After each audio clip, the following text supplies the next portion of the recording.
Baruch. Erev Tov u'mevorach Bereshut Moray Verabotai. Alors ce soir, on a la paracha Devarim, nouveau livre, Sefer Devarim, le cinquième livre de la Torah. Et on a aussi Tisha B'Av. Et on va essayer de tirer des enseignements, rapport entre Tisha B'Av et la paracha de Devarim. Il y a une question bien connue, enfin connue, on y pense, mais on se pose pas vraiment la question concrètement. Baruch Hashem, aujourd'hui, ça fait presque 80 ans que Eretz Israël, c'est notre terre. Enfin, ça a toujours été notre terre. Mais on la possède, on y habite, on vit, on se développe. Et la question, elle est, il manque quelque chose. Il manque le Beth Amikdash. Il manque le temple. Et donc, on va essayer de savoir pourquoi c'est pas des choses qui vont ensemble. Quand le peuple juif a été exilé, destruction du Beth Amikdash, il a été exilé, le Beth Amikdash détruit, et lui rejeté de la terre. Pourquoi, quand on revient en Eretz Israël, alors c'est pas automatiquement il y a eu le Beth Amikdash. Est-ce qu'il y a eu, on a été Kovesh, ça y est, on a une armée, on a mis le drapeau, on est là. Alors, qu'est-ce qui manque? C'est quoi l'élément qui manque? Donc on sait, il faut travailler, c'est Sinatrinam, les trois Averot Hamurot. Quel est, quel est le déclic? Quel est le déclic afin de faire reconstruire le Beth Amikdash? Maintenant, en réalité, la paracha de la semaine, elle est très intéressante parce que elle va parler que de la conquête des restes d'Israël. C'est-à-dire, Moshe Rabbeinu, donc Elea Devarim, voici les paroles que Moshe Rabbeinu va énoncer à la fin de sa vie. Et qu'est-ce qu'il va leur dire dans cette paracha? Quand j'ai lu la première fois cette paracha, j'ai dit, mais elle a aucun message, cette paracha. Vous avez lu déjà la paracha? La paracha, qu'est-ce qu'elle dit? Voici les paroles de Moshe qui a dit au peuple juif avant de mourir. Qu'est-ce qu'il leur a dit? Il leur a dit, regardez, voilà, on est allé du Har Sinaï dans le désert pendant 40 ans. J'ai nommé des juges. Vous avez fait la faute de Meraglim. Après, on a fait la guerre contre Sichon Melech Haemori, Og Melech Bashan. On a demandé à Édom de passer, ils ne sont pas laissés. Et aujourd'hui, voilà, on se trouve à la fin. Et j'ai partagé la terre à l'autre côté d'Eretz Israël, l'autre côté du Yarden, du Jourdain, au Bnei Gad et Bnei Reuven. Et voilà, et comme ça se termine la paracha. Vous avez vu la paracha? Qu'est-ce qu'il veut, mon cher Rabbeinu? On était dans le désert, on le sait. 40 ans, on le sait. Il y a eu la faute des Meraglim, on le sait. Il a partagé la terre avec Bnei Gad et Bnei Reuven en dehors d'Israël, on le sait. Voilà la paracha. Il a nommé des juges, on le sait. Quel est le message? Nous, on est habitués, pendant les 4 premiers livres de la Torah, que ces livres-là ont été dits par Hachem. Chaque paracha, elle a des mitzvot, elle a des enseignements, elle a des histoires. Mais là, c'est une répétition de ce qu'on connaît déjà. C'est pas pour rien que le livre de Devarim s'appelle Mishneh Torah. Mishneh Torah, une doublure. Mais, mais forcément qu'il y a un enseignement. Forcément qu'il y a un enseignement. C'est un livre de Torah, c'est une paracha, c'est un livre. Quel est l'enseignement de cette paracha? Donc ça, c'est la première question ce soir. Maintenant, il est très intéressant de remarquer aussi, c'est que donc nos sages nous disent que en fait les paroles que Moshe Rabbeinu dit à la fin sont des remontrances, des réprimandes. Moshe Rabbeinu il quitte ce monde et comme on fait tous les grands de la nation, quand il quitte ce monde, comme Yaakov Avinu à la fin de sa vie, il a fait des tochechot, il a fait des remontrances, comme David Ameler, il a fait des remontrances. Et Moshe Rabbeinu aussi, il quitte le monde, il fait des remontrances. Mais pourquoi il parle que de Chet HaMeraglim? Est-ce que c'est la seule faute qu'ils ont fait dans le désert, les explorateurs? Regardez la paracha, lisez la paracha. Il n'y a que la faute des Meraglim. Alors, alors n'allez pas me dire, oui, regarde Rashi. Qu'est-ce qu'il dit Rashi? Regardez Rashi. Rashi, il dit que toutes les avérotes, tous les malfaits qu'ils ont fait, ils sont ramouz. Ils ont été, il y a un indice. D'accord? Dans le premier Rashi de la paracha, les premiers Rashi, il dit Rashi, Ezkiram beremez. C'est quoi? Bamidbar. Il dit Miten mutenu bamidbar. Ba'arava, Ba'al Peor. Mol Souf, c'est Yam Ben Paran ou Ben Tofel, c'est le man. Cheta Egel. Chet HaMeraglim, Chatzerot, c'est Machlokto Shel Korach. Dizahav, c'est le Hegel. Achad Asar Yom, c'est les 11 jours qu'on était censé. Donc en fait, dans le premier pasouk, tout est ramouz, tout est marqué en remez, en indice. Mais d'abord, c'est pas le pshat, d'accord? D'abord, c'est pas le pshat. Regardez Rav Shimshon Raphaël Hirsch, il dit le pshat de ce pasouk, il dit c'est un lieu, c'est pas le pshat. Deuxièmement, Moshe Rabbeinu tout à l'heure, il va parler de Chet HaMeraglim, pas en indice, il va le parler mamash. Donc, si c'est une paracha et un livre de remontrance, pourquoi tu me parles que de Chet HaMeraglim? Cette question est demandée par le Malbim. D'accord? Donc, je récapitule. Première question, toutes ces histoires-là, on les connaît déjà. Qu'est-ce que tu viens nous enseigner? Deuxième question, si vraiment tu viens faire de remontrance, pourquoi tu parles seulement de Chet HaMeraglim? Or, il y a une dizaine d'initiautes que nos patriarches ont fait, 10 fautes qu'ils ont fauté. Ça, c'est donc pour comprendre la paracha. Et maintenant, pour comprendre le lien de la paracha avec Tisha B'Av. 3 endroits dans le Tanakh, on a des grands de la nation qui vont dire au peuple juif, comment vous en êtes arrivé là? En hébreu, Echa. Ech. Ech. Qui c'est qu'a dit Echa? 3 personnages. Moshe Rabbeinu, dans la paracha, il dit Echa Esa Levadi. Comment je vais faire tout seul? J'ai besoin de nommer des juges. Haftara de cette semaine, parachat Chazon. Yeshaya, il dit Echa Hayeta Lezona Kiria Neemana. Comment on en est arrivé là que Am Israël a complètement trahi son peuple, son Dieu. Et on a la Megillah qu'on va lire Motzei Shabbat de Yirmiya Navi, Echa Yasheva Badad Ha'ira Batiyam. Comment se fait-il qu'on est arrivé là que la Jérusalem est seule, la Shechina est seule, Yasheva Badad. Alors donc ça c'est un premier lien. Mais en réalité, donc, Moshe Rabbeinu, il rattache la destruction du temple qui va se passer des générations après. Moshe Rabbeinu, on n'est pas du tout dans le Khurban Habayit et dans la Géalout et dans la Géoula. Moshe Rabbeinu, il est avant de rentrer en Eretz Israël. Et donc, il dit Echa. Encore Yeshaya, Yirmiya, je comprends. Yeshaya, Yirmiya, c'est les prophètes qui vont assister à la destruction du temple. Mais Moshe Rabbeinu des générations, qu'est-ce que tu veux? Quel rapport Moshe Rabbeinu, Echa? Et deuxièmement, le rapport entre la paracha et Tisha B'Av, c'est Chet HaMeraglim. La seule faute énoncée dans cette paracha de manière explicite, pas Beremez, explicite, c'est le Chet HaMeraglim. Maintenant, Tisha B'Av, quel événement se trouve à la racine de Tisha B'Av? La Mishnah nous dit, dans Ta'anit, page 26, Chamisha Dvarim Ero et Avotenu Betisha B'Av. 5 choses. La faute des Meraglim, où à cause de ça, ils n'ont pas pu rentrer en Eretz Israël. La destruction des 2 temples, Nechresha Betar, c'est-à-dire qu'en fait, la racine de Tisha B'Av, un jour où il y a eu 5 choses difficiles, la racine, c'est le Chet HaMeraglim.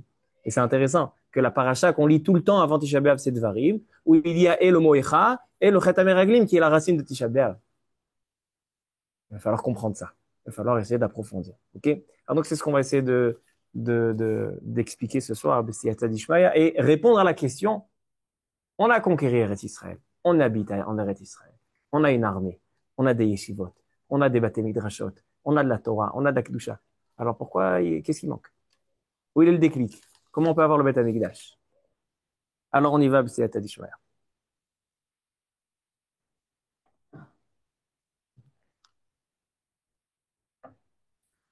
Quand j'ai lu la paracha, c'était avant-hier soir, j'ai lu une première fois la paracha pour préparer le shiur.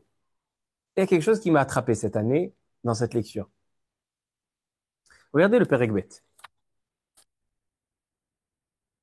Donc, juste pour expliquer, voilà, le Perek Aleph, il dit, on était dans le désert, j'ai dû nommer des juges, on a passé 40 ans dans le désert, etc. Et donc, il va parler, il va dire, voilà, vous avez voulu les Meraglim, vous avez fauté dans les Meraglim, voilà. Maintenant, commence Perek Bet. Deuxième chapitre. Vanefen vanissa hamidbar. Derech Yamsouf. Kaasher diber Hashem elai. Vanasov et Ar Seir yamim rabim. Donc on était dans le désert, on est passé par la mer Rouge, et on a fait le tour de Ar Seir. Ar Seir, c'est vers Eilat, là-bas, n'est-ce pas? Ar Seir, c'est Édom. N'est-ce pas les montagnes à Eilat, celui qui a été à Eilat, il voit les montagnes sont rouges. D'accord, c'est pour se rappeler que c'est Édom. Donc il y a l'Égypte, après il y a Ar Seir, c'est Édom, et en réalité, on aurait pu rentrer directement en Eretz Israël. Mais on a fait un tour. Ce tour-là, combien de temps il a duré? 40 ans. Vayomer Hashem Ela, il est mort. Rav lachem sov et harazé. Pnu lachem tzafona. Il dit, ça y est, vous n'allez pas passer par Édom pour rentrer rapidement. Allez au nord. Ve'et ha'am tzav les morts. Atem ovrim bigvul achechem bene Esav ayoshevim beseir. Vous allez passer à côté de vos frères Esav. Là, d'un coup, Esav, c'est notre frère. Sympa ça. Vous allez passer à côté de vos frères, vos frères, les enfants de Esav. Ayoshvim beseir. Ve'yirou mikem. Ils vont trembler de vous. Vous savez pourquoi ils vont trembler de vous? Ils ont entendu tout ce qui s'est passé. L'Égypte, Yamsouf, les guerres. Ils tremblent. Venishmartem meot. Par contre, faites très attention. Parce que vous n'avez pas le droit de leur faire peur. C'est pas que c'est pas le moment. Vous n'avez pas le droit.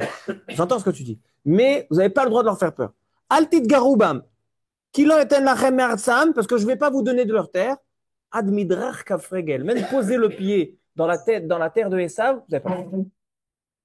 Yerusha le Esav natati et Ar Seir. Parce que la montagne de Seir, Édom, c'est un héritage pour Esav. C'est-à-dire qu'en fait, on aurait pu passer, quand on est sorti d'Égypte, on aurait pu passer par Esav, lui demander juste de passer, on passe dans son pays, on arrive en Eretz Israël, en 11 jours, on a fini l'histoire. 40 ans ça a duré, on fait le tour, ne passez pas par Esav. Ne le chauffez pas. Vous n'avez même pas posé le pied. C'est à lui. D'accord? Ok, alors pas Esav. Peut-être Ammon et Moab, c'est juste à côté. Il continue, pasouk tête. Vayomer Hashem Elai, al tatzaret Moab, al titgarbam. Ainsi, Ammon et Moab. Touchez pas. Kilo eten lecha me'artso, Yerusha libnei Lot. Ça ne touchez pas. Ça, c'est l'héritage des enfants de Lot, Ammon et Moab. Et après, il leur a dit, si vous voulez, on va passer par ailleurs. On va passer par Og Ben Kha, par le Bashan, par le Hémori. On va faire un grand détour. Mais ces pays-là, ceux-là, vous pouvez les capturer. Ceux-là, pouvaient faire la guerre. Mais ces trois-là, ces trois nations, Esav, Ammon, Moab, pas touche. C'est à eux. Quand j'ai vu ça, je me suis dit, c'est bizarre, on n'en a pas parlé de ça dans le livre de Bamidbar. Je ne me rappelle pas ces textes. On a vu qu'Akadosh Baruch Hu, il a dit au Ham Israël, n'allez pas capturer Esav, n'allez pas capturer Ammon et Moab. On n'a pas vu ça. Et non seulement, pourquoi Moshe Rabbeinu, il insiste? Pourquoi c'est important de me raconter pour faire des remontrances au peuple juif? Dans 36 jours, tu quittes ce monde. Dis-nous des choses utiles. Pourquoi tu vas nous raconter, ouais, vous vous rappelez quand on était dans le désert, on a fait un grand détour, on n'est pas passé par ça parce que c'est à eux, on n'est pas passé par Manoah parce que c'est à eux. Quel est le but de toute cette description? Rabotai, la galoute, Édom, et la Géoula, elle se trouve là. Je me suis dit, mais une seconde. Nous, on est dans quelle galoute là? Quel exil? L'exil de Édom. Édom, c'est ça. D'accord. Donc il dit à Kadosh Baruch Hu, Esav, n'y touchez pas, c'est pas à vous. Maintenant, le Mashiach, de qui il descend? De David Amelech. David Amelech, de qui il descend? Ruth à Moavia, Moav. Moav, Lot, les enfants de Lot. Donc Ammon, Moav, c'est les enfants de Lot.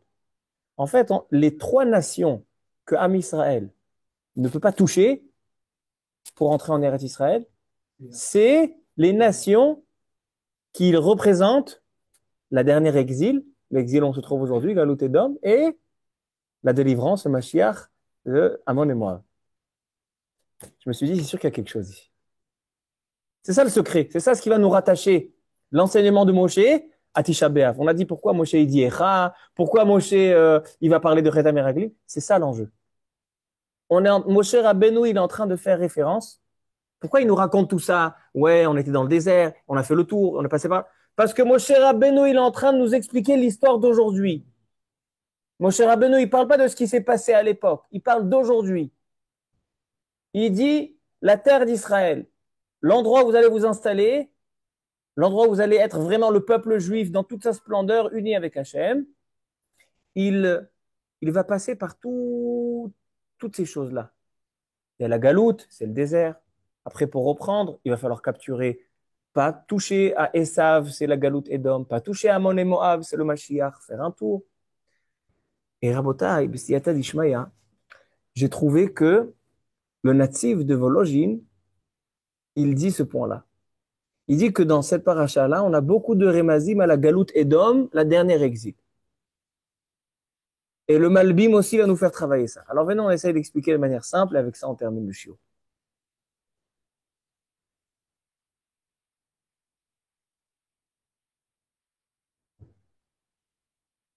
Le Malbim dit quelque chose d'intéressant, et c'est en fait un Rashi. Je vais vous demander de regarder Rashi, que Rashi nous fait le rapport entre la dernière exil, la galoute et la Géoula du Beth Amikdash, avec la paracha. Regardez Perek Bet Pasuk He.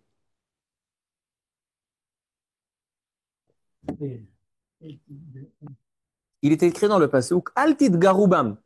Ne touchez pas à Esav. Et qu'est-ce qu'on a dit? Que même Midrach Kafregel, poser le pied dans le territoire de Esav, c'est assourd, n'est-ce pas? Regardez Rashi. Rashi, il dit Afilu Midrach Kafregel. Klomar Afilu Drissat Regel Ani Marche Lachem Lavor Be'artam Lo Birshut. Même passer sans vouloir capturer. Juste passer, poser le pied dans le territoire de Esav, c'est assourd. Ou Midrash Agada. Dit Rashi un Midrash. Ad Sheyavo, Ad Sheyavo, Yom Drissat Kafregel al Har Azetim. Sheneemar Ve'amdu Raglav. Il dit, c'est quoi? Qu'est-ce que tu as dit tout à l'heure, Rabbi Gilbert? Tu as dit, c'est pas le moment de capturer ça. Pourquoi le Passouk a utilisé le terme Midrach Kafregel, ne touchez pas ne mettez pas le pied? Il dit parce qu'on vient faire référence au Mashiach, quand viendra le Mashiach, où il posera le pied, Ve'amdu Raglav, il mettra ses pieds sur le Harazetim et Harazetim s'ouvrira. Vous connaissez la prophétie. Donc en fait, Rashi nous rattache déjà les paroles de Moshe Rabbeinu avec la fin des temps où on va capturer Ve'alu Moshi'im Be'ar Tzion, on viendra au Har Tzion, à la montagne de Harazetim, l'Ishpot et Esav, pour pouvoir faire le jugement avec Esav. Prochain Rashi, ça c'est première chose. Prochain Rashi. Yerusha le Esav. Pourquoi ces territoires-là, ils sont un héritage? Dis, j'ai donné à Esav. Pourquoi c'est un héritage à Esav? Un héritage à Lot, à Mon et Moab. Pourquoi un héritage? De qui ils ont hérité? Dit Rashi, ils ont hérité de Abraham Avinu. Mais Abraham, parce que Abraham Avinu, Eser Amamim Natatilo. Il dit Rashi que Akadosh Baruch Hu, quand il a fait l'alliance avec Abraham Avinu auparavant, il lui a promis 10 nations. Qui sont les 10 nations? Les 7 nations qui habitaient en Eretz Israël, plus encore 3 nations. Qui sont ces 3 nations? Esav, Ammon et Moab. Esav, Ammon et Moab. Shiv'a lachem. Donc les 7 Am Israël, ils ont reçu. Mais qu'est-ce qu'ils n'ont pas reçu? Ils n'ont pas reçu Ammon, Moab et Edom. Esav. Qui c'est qui a reçu pour l'instant? C'est Esav et les 2 fils de Lot, Ammon et Moab. Pourquoi? Beschar she'alach ito le Mitzrayim ve'shatak al ma shayu omrim al ishto achotohi. Esav, pourquoi il a gagné ça? Parce que c'est le descendant d'Abraham. Et Ammon et Moab, pourquoi ils ont gagné ça? Ils sont descendants de Lot, que Lot, il n'a pas ouvert sa bouche quand ils étaient en Égypte avec Abraham. Il n'a pas dit, ah, c'est sa femme. Il a dit, c'est sa sœur et pas sa femme. Alors, donc, il a sauvé Sarah et Menou. À cause de ça, on lui a donné une rouge. À cause de ça, c'est un héritage. C'est pas un cadeau qu'on a fait. Ils ont hérité d'Abraham Avinu. Il dit le Malbim. Il dit le Malbim, la Atid Lavo, la bénédiction d'Hachem qu'il a dit à Abraham Avinu, tu auras 10 nations. C'est pas, ça sera pas partagé entre nous, 7, et Esav et Ammon et moi. La Atid Lavo, quand on verra le Mashiach, on va avoir la capture aussi, on va avoir aussi ces 3 nations-là. Esav, Ammon et Moab. Pourquoi on les a pas eu pour l'instant, jusqu'à aujourd'hui? Pourquoi on les a pas? Pourquoi quand ils sont rentrés en Israël, ils ont pas eu? Pourquoi seulement la de Lavo? À cause du Chet HaMeraglim. Comme ça, il dit le Malbim. C'est-à-dire qu'en fait, le Malbim, il explique notre paracha, il dit, quelle est la remontrance dans cette histoire? La remontrance dans cette histoire, il dit que toute l'histoire du peuple juif, pourquoi on a eu du mal à capturer Eretz Israël, 40 ans, pourquoi on a eu des guerres, pourquoi on n'a pas pu passer par Esav, Ammon et Moab. Tout ça découle de quoi? De Chet HaMeraglim. Et plus fort que ça encore, dit le Netziv de Vologine, si à la fin des temps, on sera dans une exil très longue, comme l'exil d'aujourd'hui, et le Beth Amikdash, on l'aura pas, et on attendra la punition de Esav pour pouvoir reprendre Esav et punir Esav et reprendre Ammon et Moab, que descend de Ammon et Moab, qui c'est qui descend? C'est Ammon, Moab, Ruth et David Amelech Mashiach. Tout ça, c'est à cause de quoi? À cause de Chet HaMeraglim. C'est pour ça que ici, dans toute la paracha, Moshe Rabbeinu ne parle que de Chet HaMeraglim. Il n'a pas parlé. Pourquoi? Parce que toutes les fautes, on les connaît déjà. Moshe Rabbeinu ne vient pas répéter des histoires qu'on connaît. Moshe Rabbeinu, il vient expliquer les histoires. Il dit, vous vous rappelez que vous avez fait Chet HaMeraglim? Eh ben, ça, c'est la racine de tout ce que vous avez souffert. Ça, c'est le Malbim, il dit. Et le Netziv, il ajoute, c'est tout ce que vous avez souffert et tout ce que vous allez souffrir. C'est le Chet HaMeraglim. Maintenant, qu'est-ce qu'il y a de particulier dans le Chet HaMeraglim? Et avec ça, on va terminer. Dit le Malbim, le Chet HaMeraglim est très intéressant. Dans la paracha, on voit qu'au début de la paracha, au Perek Aleph, Moshe Rabbeinu, il leur dit, vous vous rappelez quand vous étiez venus me voir pour envoyer des envoyés pour aller explorer Eretz Israël, et je vous ai accordé, et vous avez fauté. Demande le Malbim, mais c'est faux. Est-ce qu'à Israël, ils ont demandé d'envoyer des envoyés? Regardez la paracha dans Sefer Bamidbar, parachat Shlach Lecha Anashim. Qu'est-ce qu'il y a marqué là-bas? Vaïdaber Hashem, El Moshe, Shlach Lecha Anashim. C'est Hashem qui a dit à Moshe, envoie des envoyés. Ici dans la paracha, regardez, je vais vous le montrer, comme ça vous n'allez pas dire j'invente. Perek Aleph Pasuk Kavbet. Il dit Moshe, Vatikrevune la ikulchem, vous étiez venus, Vatomeru nishlecha anashim lefanenu, veyachperu lanu et haaretz, veyashivu otanu davar.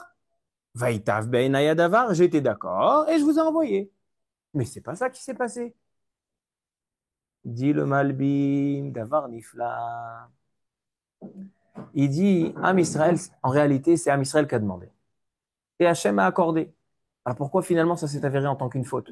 Pourquoi la faute des Meraglim? C'est à cause d'elle qu'on a tous ces exils, c'est à cause d'elle qu'on a Tisha B'Av. L'événement de la racine de Tisha B'Av, c'est Chet HaMeraglim. Qu'est-ce qu'il y a de si grave dans Chet HaMeraglim? Ils ont demandé à Hachem. Hachem leur a accordé. Ils sont allés, ils ont vu, ils sont allés rapporter ce qu'ils ont vu. Qu'est-ce qu'il y a de si grave dans cette faute? Le Malbim explique qu'il y a une différence entre des Tayarim et des Meraglim. Tayarim, ce sont des touristes, des explorateurs. Des Meraglim, ce sont des espions. Am Israël, ils ont demandé à la base des Tayarim. Shelach lecha anashim veyaturu. Des touristes, des explorateurs, explorer.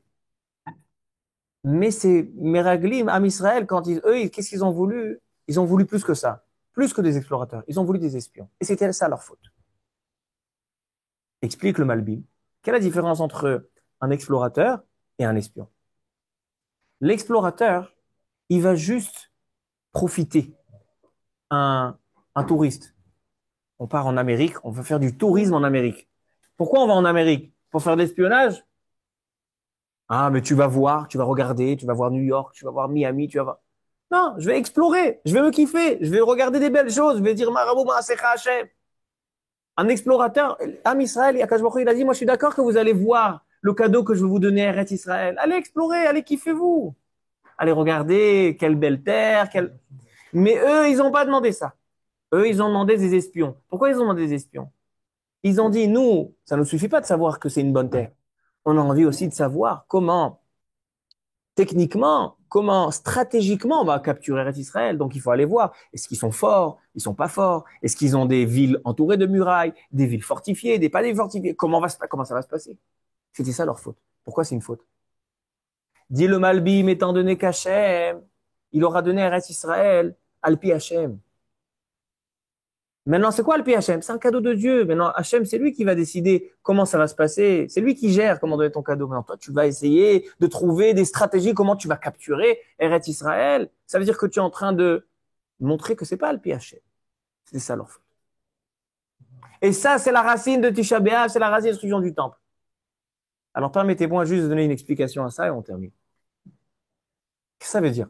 D'accord, c'est pas le pays Hachem. Et alors? C'est une raison de détruire le Beth Amikdash, c'est une raison de les expulser, c'est une raison de les punir toute la génération, que toute sa génération ne sont pas rentrés en Eretz Israël.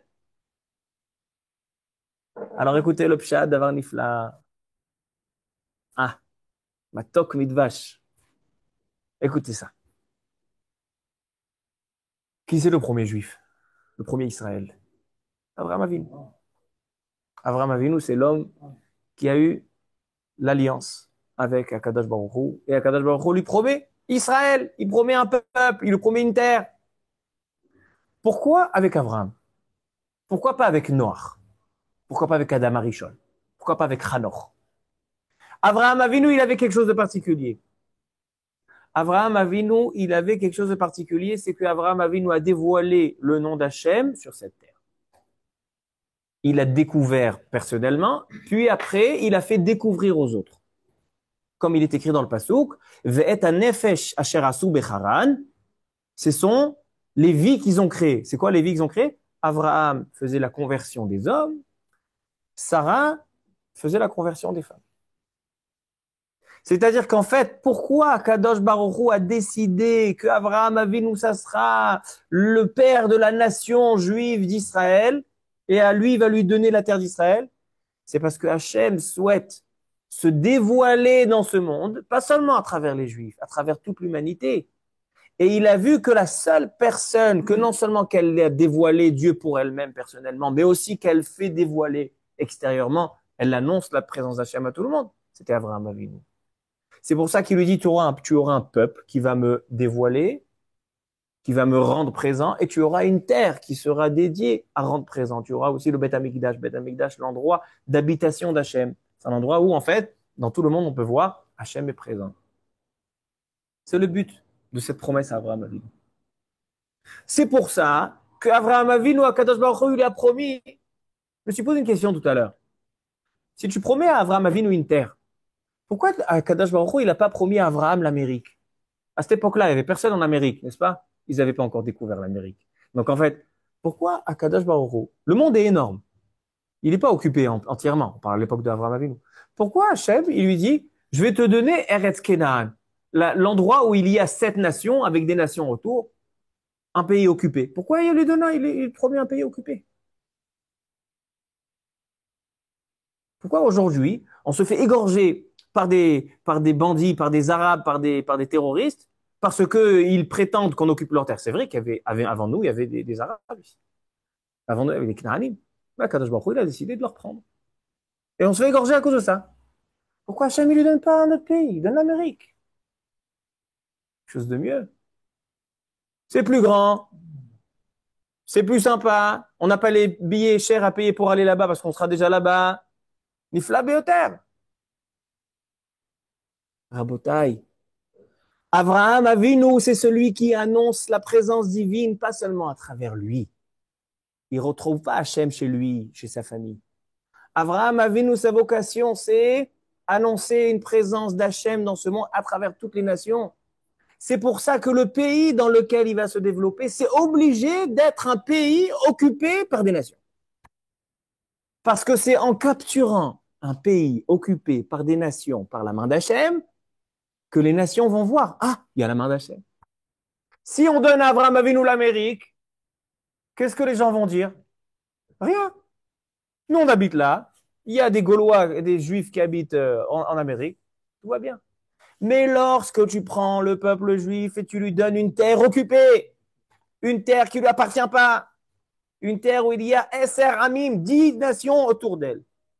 Et tu dis ça, Avraham Avinu, c'est pour toi. C'est parce qu'Avraham Avinu, tu peux dévoiler mon nom devant 10 nations. Le chiffre 10, c'est toujours la shlemut. Quand tu as dévoilé devant 10 nations, tu as dévoilé dans tout le monde. Ça, c'est donc la promesse d'Akadosh Baruch Hu à Avraham Avinu. 10 nations en Eretz Israël. Maintenant, les descendants. Les descendants sortent d'Égypte. Ah, on accomplit la promesse. Ils vont dans le désert, direction Eretz Israël. Mais là va se passer Chet HaMeraglim. Et vous allez comprendre maintenant l'ampleur, la gravité de cette faute.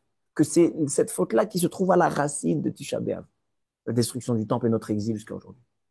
C'est que lorsque Am Israël faute dans la faute des Meraglim, qu'est-ce qu'ils veulent? Ils disent quoi? À la place d'être un peuple qui va en Eretz Israël pour dévoiler le nom d'Hachem, qu'est-ce qu'ils vont faire en envoyant des espions? Ils vont cacher le nom d'Hachem. Pourquoi? Parce que si je vais faire la guerre et je vais gagner une guerre contre les habitants d'Eretz Israël, Eretz Kenan, et maintenant les Juifs gagnent, qu'est-ce que les nations vont dire? Ah, il y a Hachem. Mais si tu vas par les lois de la nature, tu vas essayer de trouver par où attaquer, par où on va rentrer, par des tunnels, on va utiliser l'Amérique avec des avions. Si tu le rends Bederech HaTeva, si tu rends cette capture d'Eretz Israël, Bederech HaTeva, tu as cassé tous les faits. Tout le but de cette capture, il est pour annoncer à ces 10 nations. Mais lorsque tu dis, non, moi j'ai envie d'essayer de camoufler cette présence d'Hachem, en fait, tu vas à l'encontre de cette promesse d'avoir Eretz Israël et de capturer ces 10 nations. C'est pour ça que quand ils ont fauté dans Chet HaMeraglim, Hachem, il dit, il y a 3 nations que vous n'allez pas toucher. D'abord, toutes les personnes qui sont présentes à Chet HaMeraglim, vous rentrez pas en Eretz Israël. Il n'y a pas de but. Vous voulez pas dévoiler le nom, vous n'êtes pas là. Donc c'est que vos descendants. Je vous fais le plaisir parce que j'ai promis à Abraham. Et maintenant, même vos descendants qui vont entrer en Eretz Israël, hein,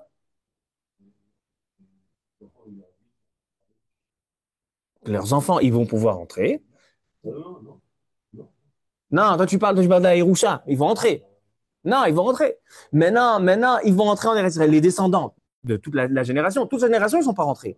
Leurs enfants, ils sont rentrés. Mais ils n'ont pas capturé les 10 nations. Pourquoi? Seulement 7. Les 10, ça sera la Hatid Lavo. Qu'est-ce qui va se passer, la Hatid Lavo? La Hatid Lavo, la fin de l'exil, comment se passera? Lorsqu'il y aura un dévouement du peuple juif en tant que peuple, Am Israël, descendant d'Avraham Avinu, de dévoiler la présence divine, non seulement à travers lui-même, mais à travers le monde entier. Et là, qu'est-ce qui va se passer? Hachem, il va dire, prenez les 3 nations qui restent, Esav, Edom, vous avez gagné Edom, Ammon et Moab, que descend d'eux le Mashiach, qui va dévoiler la présence. C'est pour ça que le Mashiach, il vient des nations. Pourquoi le Mashiach, il vient pas de la race pure des Juifs? Pourquoi on doit passer par Ammon, Moab, Lot? Parce que le Mashiach, c'est celui qui va dévoiler une présence divine, pas seulement à travers le peuple juif, à travers tout le monde. Il doit venir d'Ammon et Moab. C'est ça la gravité de Chet HaEgel. C'est ça que, pour ça que, on a dit la paracha de la semaine, c'est des remontrances. En quoi c'est des remontrances? Parce que Moshe Rabbeinu vient parler que de Chet HaMeraglim. Parce que Moshe Rabbeinu, avant de rentrer en Eretz Israël, il leur dit, regardez, vous rentrez maintenant en Eretz Israël. Mais sachez que vous n'allez pas rester à tout jamais dans Eretz Israël. Vous avez fait la présence divine. Le but pour lequel Hachem a fait une alliance avec Avraham Avinu, c'est parce qu'Avraham Avinu dévoilait la présence divine. C'est pour ça qu'il a donné Israël et les 10 nations. Mais vous avez caché cette présence. C'est cette faute-là qui va vous coûter tous les rejets de Eretz Israël, toutes les sorties, tous les exils, toutes les destructions. C'est Chet HaMeraglim. La racine de Tisha B'Av, c'est Chet HaMeraglim. Lorsqu'on essaye de camoufler la présence d'Hachem, on explique que c'est à cause d'une forte armée, c'est à cause d'un bon stratège, c'est à cause d'un bon président, un bon premier ministre. Lorsqu'on camoufle une présence divine, qu'est-ce qui se passe? Eh bien, on est rejeté des Israël. Mais c'est seulement là où il n'y a aucune compréhension, là où c'est contre les lois de la nature, que là, toutes les nations vont se réveiller et vont dire, ah, mais il y a Hachem. Et s'il y a Hachem, on a obtenu l'objectif. C'est que maintenant, on va, Bayom, où il y a Hachem Echad, ou Shmo Echad. C'est ce qu'on dit dans Alenu le Shabbat. Les Fanecha Hachem Ichre'u, Ve'ipolu, ils vont se prosterner. Ve'lichvod Yekar Shimcha Itenu, ils vont parler de ton nom. Ve'aya Hachem le Melech, Bayom, où il y a Hachem Echad, ou Shmo Echad. Donc, on a posé la question au début du Shio. On a Eretz Israël. Pourquoi on n'a pas le Beth Amikdash? Réponse est, on a depuis très longtemps Eretz Israël. Mais depuis, avant de rentrer en Eretz Israël, quand Moshe Rabbeinu nous a donné l'autorisation de rentrer, il nous a dit tout de suite, sachez, cette rentrée en Eretz Israël ne veut pas dire une véritable installation, un véritable peuple épanoui. Pourquoi? Parce que Chet HaMeraglim. Chet HaMeraglim, c'est lorsque le peuple a dit, on veut camoufler la présence divine. Et donc, le véritable tikkun à cela, c'est lorsqu'on se réveillera à ensemble dévoiler le nom d'Hachem, dévoiler la présence d'Hachem. Et là, on pourra capturer vraiment Eretz Israël complètement avec le Beth Amikdash, que le Beth Amikdash est un lieu de dévoilement d'Hachem. Et aussi, on pourra capturer les trois nations qui restent. Esav, Amon et Moab. C'est vrai qu'en lisant la paracha, je me suis arrêté sur Esav, Amon, Moab, c'est une Yerusha, ne touchez pas, ne rentrez pas. Qu'est-ce qu'il veut, mon cher Rabbeinu? Mon cher Rabbeinu, il veut dire, tant que vous n'avez pas réparé la racine de Chet Ameraglim, que c'est la seule faute qu'il en parle dans cette paracha, tant que vous n'avez pas réparé cette racine de cette faute, vous n'êtes pas installé vraiment à 100%. Vous n'aurez pas Eretz Israël complètement. Vous n'aurez pas les 10 nations comme Akadosh Baruch Hu il a offert avant. Vous voulez réparer tout ça? Réparez la racine de Chet Ameraglim. Associez-vous entre vous en tant que peuple et annoncez la présence d'Hachem. C'est exactement les raisons de la destruction. Les deux Beth Amikdash ont été détruits, les trois Averot, donc la Torah, dévoilement divin, et Sinat Rinab, c'est qu'il n'y a pas une union d'un peuple qui veut énoncer le nom d'Hachem. Sinat Rinab, c'est lorsqu'il y a une dispersion. Et alors, qu'est-ce qu'elle fait cette dispersion? Donc, il n'y a pas un peuple qui annonce la volonté d'Hachem. Lorsqu'il y a une ardoute, c'est-à-dire il y a une union qui, en fait, maintenant, il y a une union, chaque juif est concerné par l'autre, et donc on va faire ensemble, on va faire en sorte que Hachem est dévoilé dans le monde par la Torah. Alors là, ça ramène le Mashiach. Là, Amon et Moab, ils vont dire, voilà, on te donne notre petit-fils, le Mashiach, qui l'énonce devant tout le monde. Et là, ils savent qu'est-ce qui va se passer. Il rend le trône. Pour l'instant, c'est Galout Edom, c'est Esav qui domine. C'est lui qui montre la main forte d'Hachem. C'est lui qui montre la Midat Hadin. Et après, on va pouvoir la récupérer. Est-ce qu'on a répondu à toutes les questions? On a dit, première question, on a dit, quel est le rapport entre la paracha et Tisha B'Av? Pourquoi Moshe Rabbeinu, il nous parle de... Parce que Moshe Rabbeinu, il dit, lui, c'est vrai qu'il n'a pas vécu la destruction. Moshe Rabbeinu, il a vécu la racine de la destruction. Il a vécu Chet HaMeraglim. Chet HaMeraglim, c'est la racine. Donc il dit, Moshe Rabbeinu, tout ce que vous allez endurer, tout ce qui s'est passé, tout ce qui va se passer, ça dépend de Chet HaMeraglim. Ça dépend de est-ce qu'on camoufle la présence d'Hachem ou on essaye de la développer comme Abraham Avinu. On a posé la question, pourquoi Moshe Rabbeinu, il répète des choses, Mishneh Torah, il répète. La réponse à lui, il n'a rien répété. C'est vrai qu'il y a des choses qu'on connaît, mais Moshe Rabbeinu va nous expliquer les événements. Il va nous raconter les événements afin de nous les expliquer. Il nous a expliqué c'est quoi Chet HaMeraglim. Il nous a expliqué pourquoi 40 ans dans le désert. Il nous a expliqué pourquoi pour l'instant on n'a pas retouché au territoire de Esav, Amon et Moab. Qu'est-ce qu'on a expliqué aussi? On a posé la question, où sont les Tochechot? Il y a eu plein de Haverot en Israël dans le désert. Pourquoi tu parles que de Chet HaMeraglim? Parce que le but de Moshe, c'est pas de nous rappeler et tout. Ça, c'était Beremez. Au début de la paracha, regardez Rashi, Beremez, il leur a dit toutes les Tochechot. Et c'est quoi la parole de Moshe? C'est quoi les Devarim? C'est quoi le message de cette paracha? On a dit de quoi elle parle la paracha? La paracha, elle parle de voilà, ils sont tournés dans le désert, des Gad Nerouel. C'est ça l'enseignement? Non, mon cher, il dit que tout ce qui s'est passé, c'est enraciné dans Chet HaMeraglim. Ce qui s'est passé, ce qui va se passer. Toutes les destructions des temples, c'est Chet HaMeraglim. Et dernière chose que j'ai envie de dire, pourquoi la paracha se termine par l'histoire de Bnei Gad et Bnei Reuven? Bnei Gad et Reuven, on l'a vu la semaine dernière. Matot Mas. Et on a vu que Bnei Gad et Reuven, ils ont eu été en dehors des Eretz Israël. Il y a un long netif sur ça, mais je vais me contenter d'un remez qui dit le netif. Il dit le netif, si on observe cette histoire à la fin de la paracha, cette histoire, elle est interrompue par quelque chose de, a priori, qui n'a rien à voir. Il est écrit comme ça.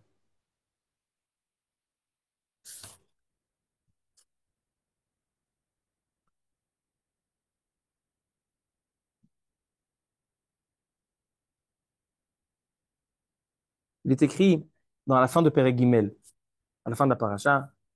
Il est écrit que les Bnei Gad et Bnei Reuven sont venus devant Moshe Rabbeinu en lui disant, on a envie d'être en dehors d'Eretz Israël. Et là, Moshe, il arrête la discussion et il passe à parler avec les enfants de Ménaché. D'accord, Bnei Gad et Bnei Reuven. Après, il va parler avec Ménaché. Machir ben Ménaché. Et après, il revient à Bnei Gad et Bnei Reuven. Demande le natif de Vologine, un mec d'Abar. Il dit, mais pourquoi tu as arrêté avec les enfants de Ménaché? Termine avec Bnei Gad et Reuven. Il dit, il y a marqué dans le prophète Yoshua que les Machir ben Ménaché, c'était que des enseignants de Torah. C'est que Moshe Rabbeinu, il dit le natif de Vologine. Il a dit aux enfants de Bnei Gad et Reuven, vous voulez être en dehors d'Eretz Israël, ok. Mais j'ai besoin d'abord de voir avec Machir ben Ménaché, est-ce qu'ils sont d'accord d'envoyer des enseignants de Torah chez vous? Parce que je vous laisse pas dans aucun territoire sans Torah. Et il ajoute à cela le natif de Vologine, de là on apprend que Moshe Rabbeinu, il veut nous dire que même lorsqu'on est en exil, là, n'importe où on est, obligé d'avoir des représentants de Torah. C'est pour ça qu'il ouvre la paracha en disant, Echa Esa Levadi. Je ne peux pas vous supporter seul. Je suis obligé de nommer des juges, etc. Pourquoi? Parce que afin de faire un seul peuple qui énonce la présence divine, on est obligé d'avoir des personnes représentants de la Torah, des représentants de la justice, afin qu'ils unissent le peuple physiquement, spirituellement, afin de dévoiler le nom d'Hachem. Donc en fait, toute la paracha, elle nous oriente des conseils de Moshe Rabbeinu, avant de quitter ce monde, qui nous dit exactement où elle est la racine de nos problèmes, Chet HaMeraglim, ça se trouve à la racine de nos exils, et comment rectifier.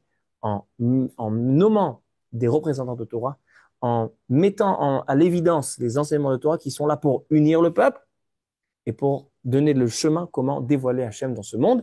Et c'est ça le but de la promesse. Et comme ça, on accomplira le but de la promesse d'Akadosh Baruch Hu Avraham Avinu, que tu auras un peuple, Eretz Israël, et les 10 nations, afin d'annoncer, comme tu le fais maintenant Avraham Avinu, d'annoncer la présence divine dans tout le monde et dans tout l'univers. Baruch Adonai Le'olam. Amen et Amen. Je voulais poser une